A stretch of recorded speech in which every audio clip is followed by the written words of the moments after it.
seperti ini. Tidak demikian. Itulah sebabnya berulang kali Tuhan Yesus mengatakan berjaga-jagalah dan berdoalah senantiasa. Dengan demikian penting bagi kita hidup di dalam kekristenan kita bukanlah hidup di dalam sebuah box atau kotak yang namanya kebiasaan. Memang kalau yang namanya liturgi gereja, tata cara ibadah memang sudah diatur sedemikian rupa. Tetapi kalau berbicara tentang pergerakan Roh Kudus, tentu tidaklah bisa diprediksi sebelumnya. Itulah sebabnya kata tiba-tiba ini menjadi sesuatu yang perlu kita renungkan bersama di sore hari ini, di mana ketika kita umat Tuhan merayakan hari turunnya atau dicurahkannya Roh Kudus. Di saat semua orang terlena, di saat semua orang merasa sepertinya ini biasa-biasa saja, ternyata itu hari yang istimewa untuk Tuhan melawat umatnya. Siapa yang rugi? Kita sendiri. Kadang kalau banyak orang terjebak dengan yang namanya rutinitas.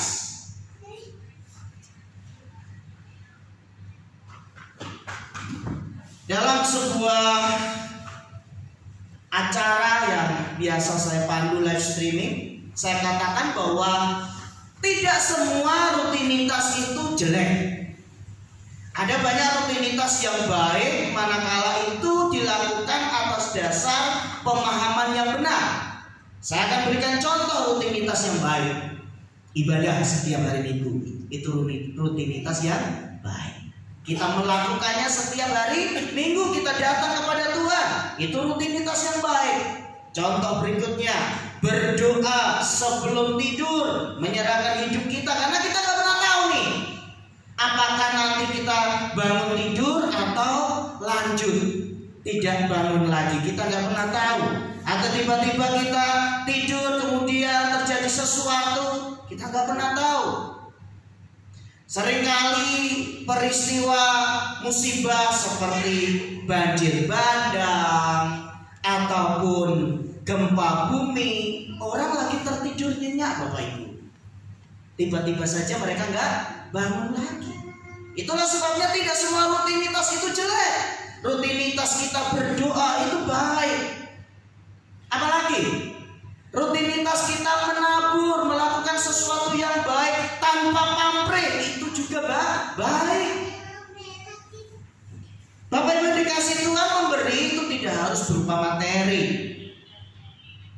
Kita punya Android, smartphone, kita mengirimkan ayat-ayat firman Tuhan kepada rekan-rekan kita, itu sesuatu yang baik. Saya bersyukur dikelilingi orang-orang yang baik yang tidak bosan-bosannya mengirimi kadang ayat firman Tuhan, kadang ada postingan-postingan baik. Sekalipun tidak semuanya saya respon, tetapi setidaknya saya anggap itu rutinitas yang baik. Apalagi misalnya setiap awal bulan kita mengadakan perjamuan kudus, itu rutinitas dan rutinitas yang baik.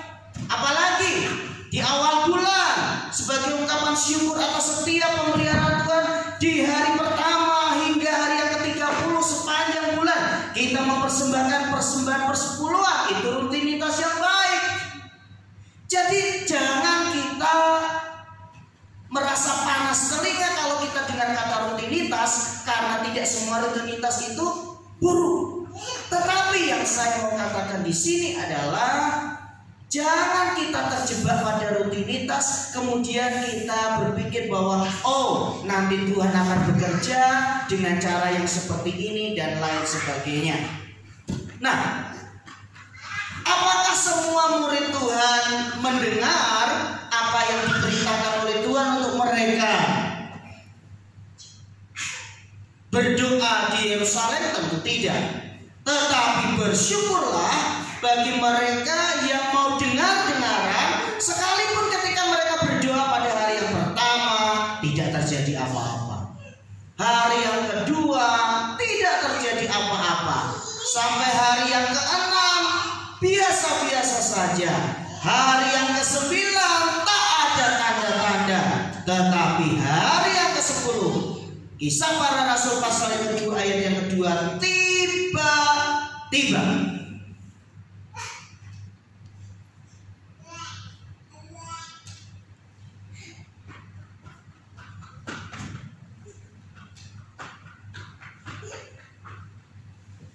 saya rindu kata ini menjadi berkat dan rema buat kita, bahwa Tuhan bekerja seturut dengan waktunya. Tiba-tiba turunlah dari langit suatu bunyi seperti tiupan angin keras yang memenuhi seluruh rumah di mana mereka duduk.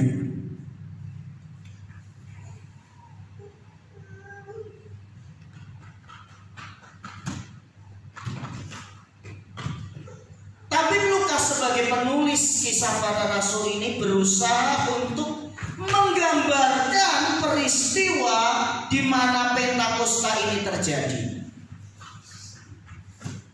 Tentunya kata-kata yang bisa dituliskan, diungkapkan begitu terbatas, sehingga apa yang sanggup ditangkap melalui panca indera itulah yang dituliskan dalam tulisannya, sehingga dia katakan turunlah dari langit suatu bunyi seperti tiupan angin keras yang memenuhi seluruh rumah di mana mereka duduk. Yang perlu untuk kita lihat dengan seksama adalah kata seperti. Seperti di sini artinya adalah gambaran, diungkapkan, dilukiskan.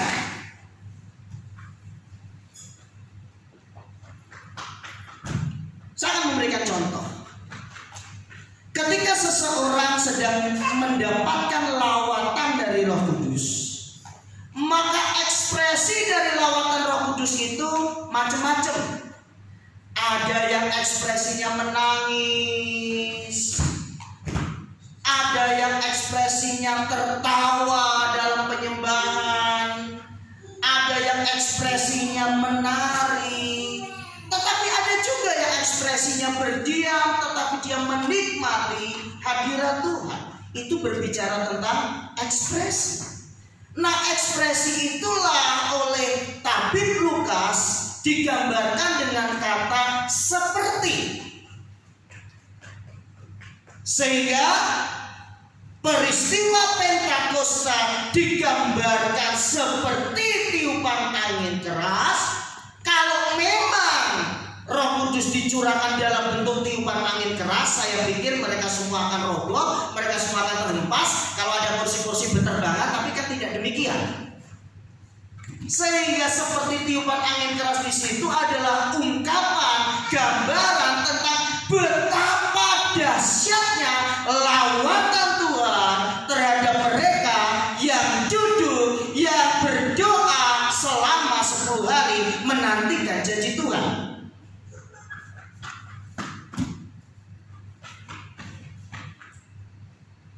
Bukan hanya itu, tapi Lukas menggambarkan selain seperti tiupan angin keras, berbicara tentang lawatan Tuhan yang demikian dahsyat, bisa dirasakan, dialami oleh mereka semua yang hadir pada waktu itu. Dan tampaklah kepada mereka lidah-lidah, lagi-lagi tapi Lukas menggunakan kata,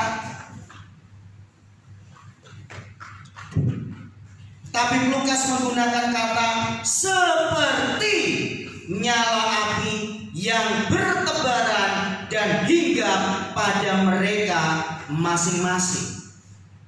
Kata seperti ini kenapa penting? Berulang kali ditulis oleh Lukas. Karena kalau memang benar-benar dalam bentuk api, terbakarlah mereka semua. Itulah sebabnya dikatakan seperti nyala api bertebaran dan hingga pada mereka masing-masing. Makanya saya senang pujian yang sering kali dinyanyikan kalau Pak Gembala kita sedang mengurapi jemaat, apa? Kirimkan apimu. Ya, itu seperti firman Tuhan. Api Roh Kudus membakar setiap hati yang sudah mulai kecewa, hati yang sedih, hati yang pilu, hati yang hancur. Oleh api Roh Kudus dilawat, dipulihkan. Yang menarik adalah nyala api yang seperti lidah-lidah itu bertebaran. Dan apa saudara? Hingga pada mereka masing-masing. Ini menarik sekali. Ini poin yang penting. Karya Roh Kudus, pribadi lepas pribadi. Itulah sebabnya saya begitu kagum dengan Roh Kudus, mengekspresikan lawatannya kepada umatnya dengan begitu luar biasa.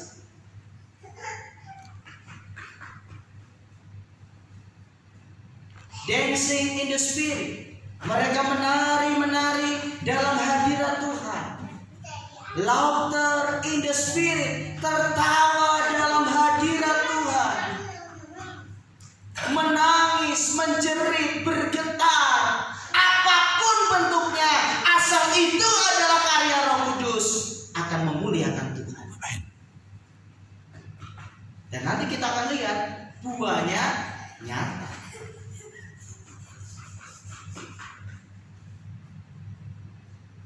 Ternyata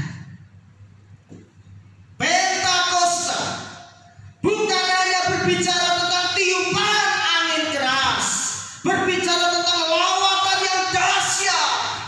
Jemaat yang tadinya ketakutan, mereka selalu bersembunyi di pintu-pintu rumah yang tertutup sampai Tuhan menembus tembok dan menyatakan diri kepada mereka dan berkata kepada salah satu murid yang bernama Thomas, "Hai Thomas, inilah tanganku yang berlubang paku, inilah lambungku yang tertusuk, tertikam oleh tombak lembing itu. Cucukkanlah jarimu, ya Tuhan, aku percaya." Lalu muncullah firman Tuhan yang terkenal, "Kamu percaya karena kamu melihat." Tetapi berbahagialah mereka sekalipun tidak melihat tetapi percaya. Siapakah yang berbahagia? Bapak, Ibu, dan saya. Sekalipun tidak melihat secara langsung proses penyaliban Tuhan Yesus, tetapi kita percaya akan karya penebusan Kristus di atas kayu salib. Pentakosta berbicara tentang lawatan Tuhan secara universal, tetapi Pentakosta juga berbicara tentang lawatan Roh Kudus pribadi lepas pribadi. Itulah sebabnya di hari Pentakosta sore hari ini saya mau katakan, bergereja, beribadah itu untuk kepentingan saudara-saudara sendiri. Amin. Amin. Itu tidak ada urusan dengan si A, si B, si C. Beribadah adalah kepentingan kita di hadapan Tuhan. Dan lawatan Tuhan selalu kita alami manakala kita datang dengan penuh kerinduan. Ayat yang keempat, maka penuhlah mereka dengan Roh Kudus. Wow. Setelah Roh Kudus melawat mereka melalui tiupan angin keras, melalui lidah-lidah api yang turun hingga di atas mereka pribadi lepas pribadi. Berikutnya ayat yang keempat, maka penuh dengan Roh Kudus. Perhatikan baik-baik, ini sangat menarik. Kenapa para murid perlu untuk dipenuhi dengan Roh Kudus? Kita akan belajar. Yang pertama adalah itu bukti penyertaan Tuhan secara supranatural dalam kehidupan mereka, yang akan membuat mereka berani untuk tampil dan bersaksi. Maka penuhilah mereka dengan Roh Kudus. Bentuknya seperti apa? Ekspresinya seperti apa? Kita lihat. Lalu mereka mulai berkata-kata dalam bahasa lain. Nah, bahasa roh itu ada dua macam. Yang pertama adalah glosolali. Itu adalah bahasa roh yang tidak bisa diterjemahkan oleh siapapun. Glosolali itu bahasa roh dalam bentuk bahasa lidah, di mana orangnya sendiri tidak mengerti apa yang dia ucapkan, tetapi dia bisa merasakan bahwa apa yang diucapkan itu adalah tuntunan dari Roh Kudus. Itu yang sering terjadi dalam ibadah-ibadah dewasa ini.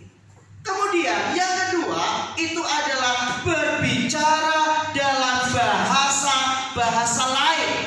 Nah, yang kedua ini adalah bahasa roh yang dapat dimengerti.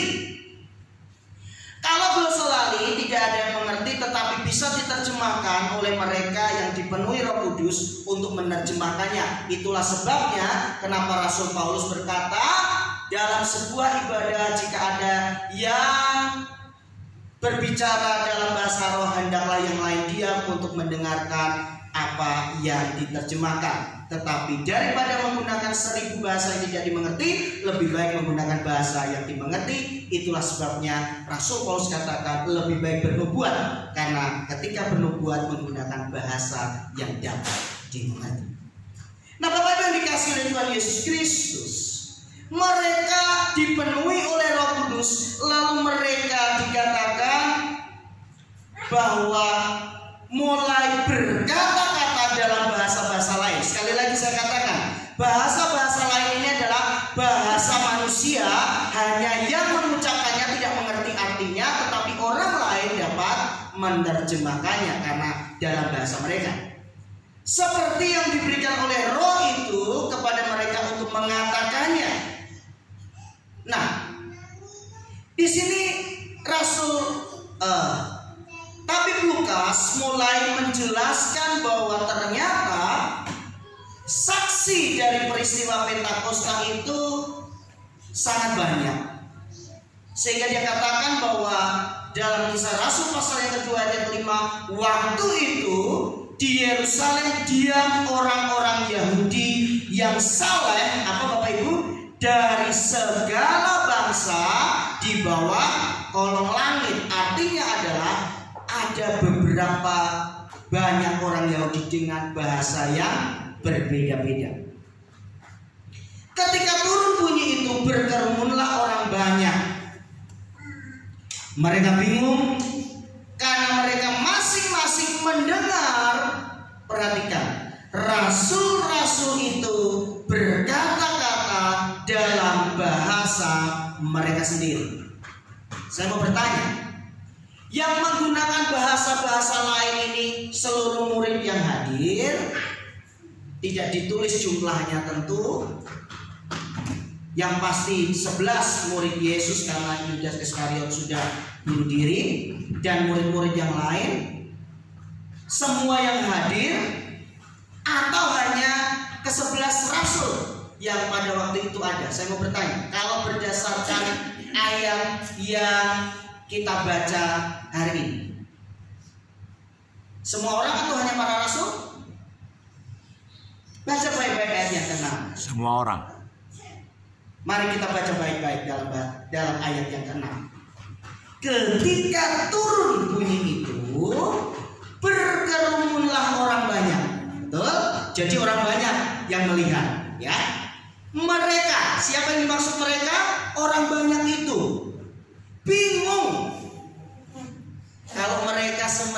dilawat oleh Roh Kudus dengan bahasa-bahasa lain, tentu mereka tidak sempat untuk memikirkan apa yang sedang terjadi. Setuju? Nah, itulah sebabnya kita perhatikan baik-baik ketika kita membaca firman Tuhan. Mereka bingung karena mereka masing-masing orang banyak itu mendengar siapa? Rasul-rasul itu berkata-kata dalam bahasa mereka sendiri. Jadi yang berbicara dalam bahasa lain siapa? Para rasul. Nah, akhirnya mereka mulai berbicara, sharing satu dengan yang lain di tengah-tengah lawatan Roh Kudus. Mereka semua tercengang-cengang dan heran, lalu berkata, bukankah mereka semua, siapa yang dimaksud mereka semua? Ke-11 rasul minus Yudas Iskariot karena sudah bunuh diri. Bukankah mereka semua berkata-kata itu orang Galilea? Artinya satu daerah. Bagaimana mungkin kita masing-masing mendengar mereka berkata-kata dalam bahasa kita sendiri?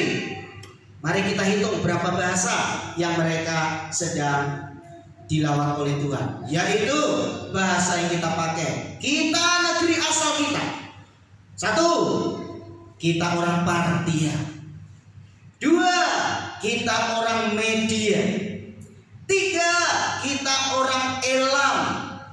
4, kita penduduk Mesopotamia. 5, kita orang Yudea. 6, kita orang Kapadokia. 7, kita orang Pontus. 8, kita orang Asia. 9, kita orang Frigia. 10, kita orang Pamfilia.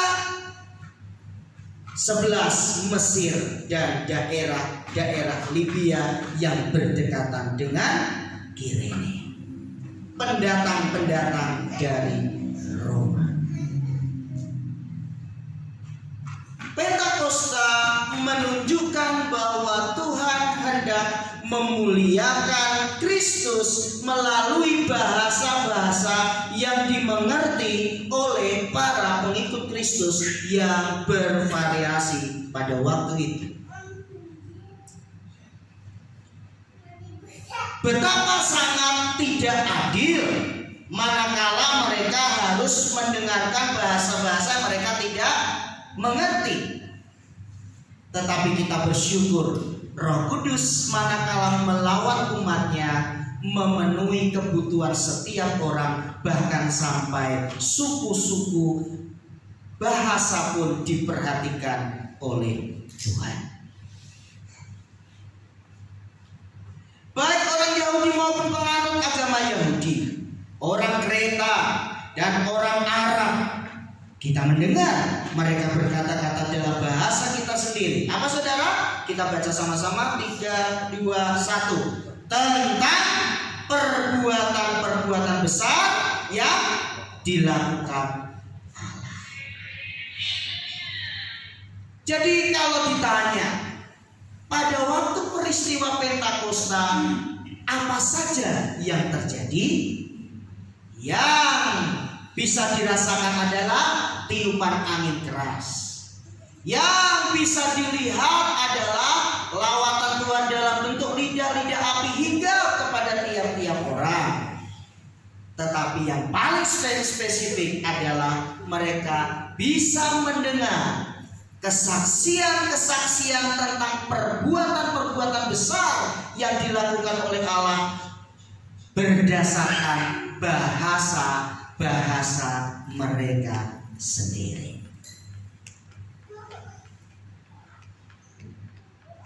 Saudara dikasihi oleh Tuhan Yesus Kristus, Pentakosta mengapa sangat penting? Gereja dibentuk pertama kali melalui peristiwa Pentakosta di loteng Yerusalem. Melalui peristiwa Pentakosta dicurahkannya Roh Kudus. Para murid yang tadinya ketakutan, mereka diberikan semangat oleh Roh Kudus untuk menjadi saksi-saksi bagi nama Tuhan. Nah, saudara yang dikasih Tuhan, peristiwa Pentakosta begitu luar biasa. Peristiwa Pentakosta begitu mencengangkan, mentakjubkan. Tetapi apakah respon dari orang-orang yang hadir di loteng Yerusalem semuanya sama? Tidak. Hal itu terbukti pada ayat yang ke-12. Mereka semuanya tercengang-cengang dan sangat termangu-mangu sambil berkata seorang kepada yang lain. Apa kata mereka? Apakah artinya ini? Saya mau ayat yang ke-13. Kita baca sama-sama. 3, 2, 1. Tetapi orang lain menyindir, mereka sedang mabuk oleh anggur manis. Bapak Ibu ini kasih Tuhan, jangan heran kalau saudara dilawat oleh Tuhan, ya. Saya dengar beberapa waktu lalu Ibu Rosma sama Bu Derti ke Medan ya, melayani ya. Ada satu, itu nona atau ibu yang dilayani? Nona ya, kalau orang Papua bilangnya nona. Seorang gadis ya, gadis dilayani dari yang stres ya, kalau nggak salah. Dari stres kemudian udah bisa ikut gereja ya, luar biasa. Nah, ketika kita melayani Tuhan, terjadi mujizat-mujizat, tanda-tanda heran Tuhan pakai kita. Perhatikan baik-baik, tidak semua orang punya respon yang sama. Kalau yang pikirannya lurus, kalau yang hatinya bersih, dia akan bilang puji Tuhan, Tuhan pakai saudara kita, biarlah nama Tuhan dipermuliakan melalui mereka. Tapi kalau yang pikirannya jelek, pasti responnya beda. Gitu aja kok, coba.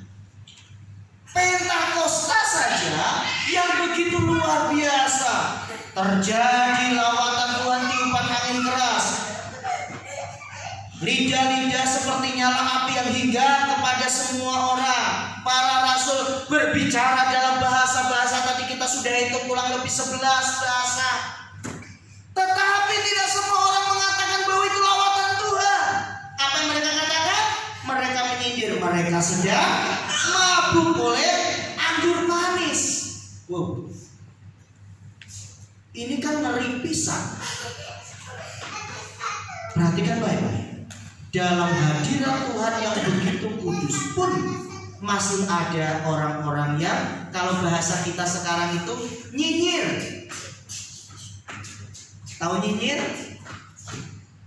Nyinyir itu ya ngomong seenaknya saja. Mereka sedang mabuk kok oleh anggur manis. Jelas-jelas itu adalah lawatan dari Tuhan, tetapi mereka menyindir, mengatakan bahwa mereka sedang mabuk oleh anggur manis. Saya mau tes ini pengetahuan Bapak Ibu tentang Alkitab ya. Semoga ada yang menjawab. Ini peristiwanya ada di loteng Yerusalem. Roh Kudus dicurahkan, semua murid, para rasul mendapatkan lawatan.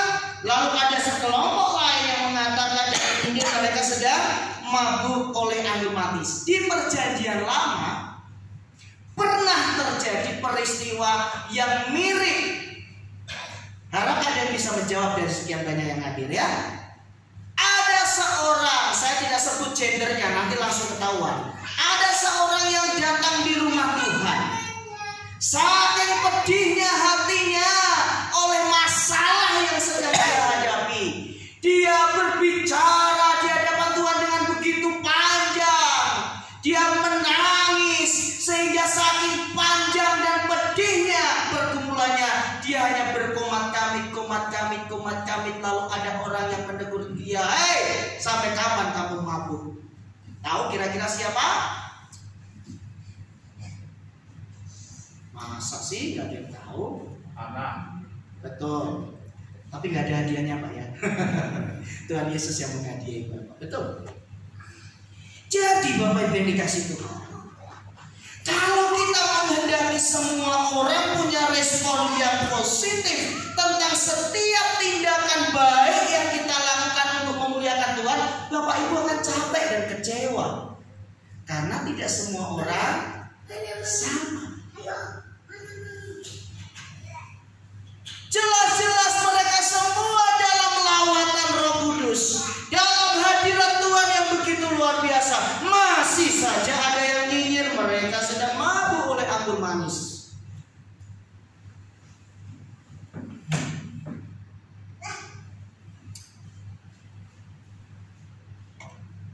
Saya mau bertanya, apakah nyinyiran dari orang-orang yang tidak suka akan peristiwa Pentakosta itu berpengaruh kepada para murid? Tidak. Jawabannya tidak.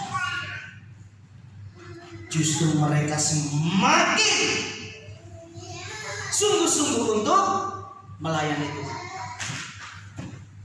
Nah, Pentakosta bagian yang pertama saya garis bawahi dengan sebuah pengajaran, yaitu nikmati lawatan Tuhan di setiap hari-harimu bersama dengan Tuhan. Sehingga bersungguh-sungguhlah dalam setiap kali Bapak Ibu dan kita semua beribadah kepada Tuhan, karena Tuhan sedang melawat kita pribadi lepas pribadi.